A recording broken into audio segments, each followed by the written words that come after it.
Pull up a chair. Lock the door. Silence your phone. Because what I am about to walk you through is going to make the last 2 years of Drake vs. Kendrick Lamar look like the trailer for a movie the culture has not even bought a ticket to yet. A movie whose real opening scene is starting right now, in real time, on the screen you are staring at, and most of the internet is still asleep at the wheel. Every single lens on the planet has been welded to Drake for months. Drake posting.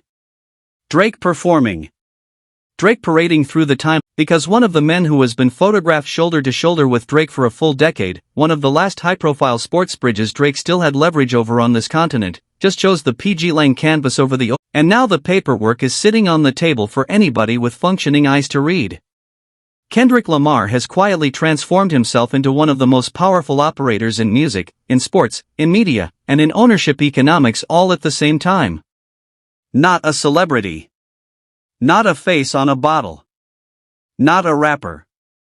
An executive. It reads, and I am paraphrasing because the meaning is bulletproof, that if you think about any artist who is authentically himself and goes directly to his fans, no one on earth does it better than Kendrick Lamar.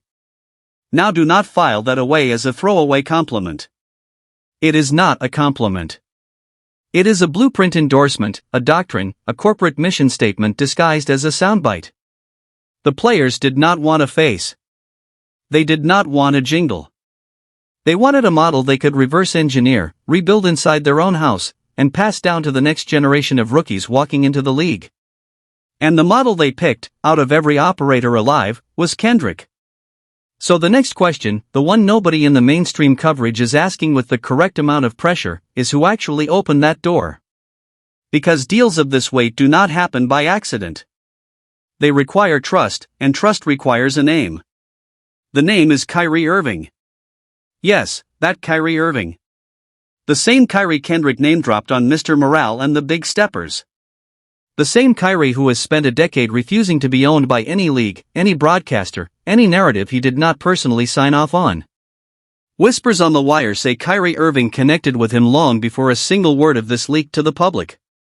Kyrie Irving is the voice narrating the short film launching the entire partnership.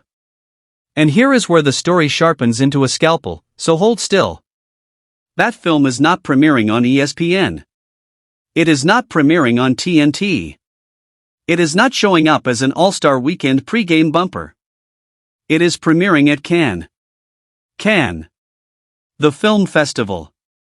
The same red carpet where Scorsese unveils his work, where the Coens unveil their work, where Tarantino unveils his work. That is where the NBA Players Association is unveiling Players United, with Kyrie Irving narrating and Kendrick Lamar and Dave Free steering the entire creative identity behind it. Sit with that for a moment. This is not a basketball announcement. This is a cultural event with a basketball Trojan horse folded inside it, and the horse is already inside the gates. And the visuals. In this culture, one photograph can outweigh 100 singles. One jersey swap can outweigh 100 features. And one of those definitions is winning by absolute miles. Here is the part nobody on the OVO side is ready to admit into a live microphone. Kendrick Lamar is becoming this generation's Jay-Z with one crucial modification. Jay-Z built an empire, and nobody is stripping him of that credit.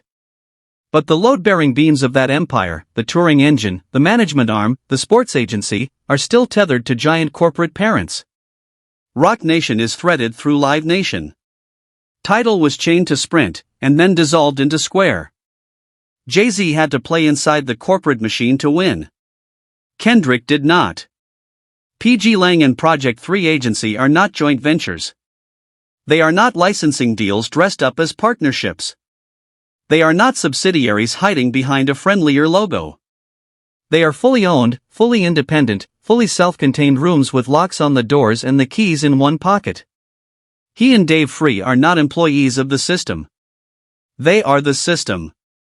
And that is exactly why this NBA deal detonates at a level most observers still have not processed.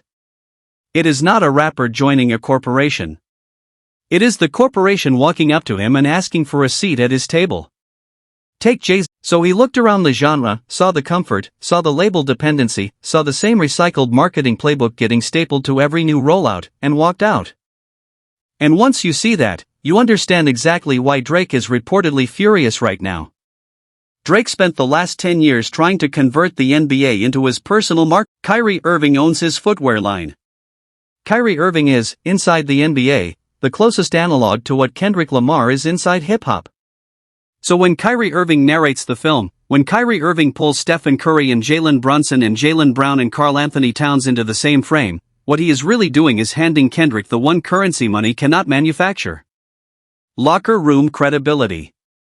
Locker room credibility is what Drake has been trying to counterfeit for 15 years and never quite pulled off.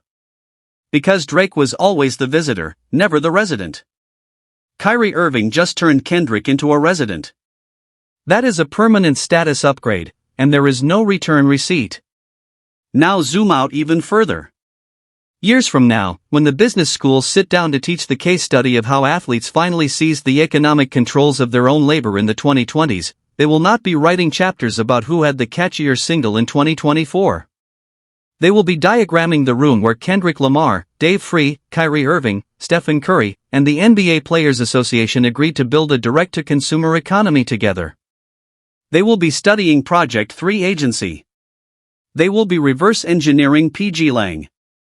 They will be tracing how one rapper refused every offer from every legacy institution and built his own institution instead. And as history stretches forward, the building always outlasts the trophies. That is not opinion. That is arithmetic. Think about what the NBA Players Association actually is for a second. This is the union. This is the collective voice of every superstar, every veteran, every rookie, and every role player under contract in the league. This is where labor power in professional sports concentrates into a single fist. And that room just decided that the creative partner most aligned with its interests is Kendrick Lamar. Not a sports marketing firm. Not a major label. Not a global advertising holding company. That is a signal flare visible from every locker room on earth. The NFL is watching. Major League Baseball is watching. The WNBA is watching. The Premier League is watching. UFC is watching. Formula 1 is watching. Every player association on the planet is watching. And the next time one of them decides to launch a direct-to-consumer venture, whose phone is ringing first? His phone. Dave Free's phone. pgLang's phone. Project 3's phone. That is what a turbine looks like. He just spun up a turbine that, once it starts rotating, does not stop. And every rotation pulls more power, more credibility, more capital, and more cultural gravity into his. In one version, the artist is a brand consultant to the corporations that already own the ground. In the other version, the artist owns the ground and rents it back to the corporations. Kendrick is not running the first version anymore. Drake is. And every day Drake spends chasing likes, the other man spends buying another piece of the actual building. So where does that leave the game right now? It leaves us at a moment where he has, without a press conference, without a magazine cover, without a single quote tweet, quietly rewired the wiring diagram between hip-hop and the NBA. It leaves us at a moment where the most influential athletes on earth chose a rapper and while Drake is still trying to win the next 24-hour news cycle, Kendrick Lamar is winning the next 20 years. This is not a beef anymore.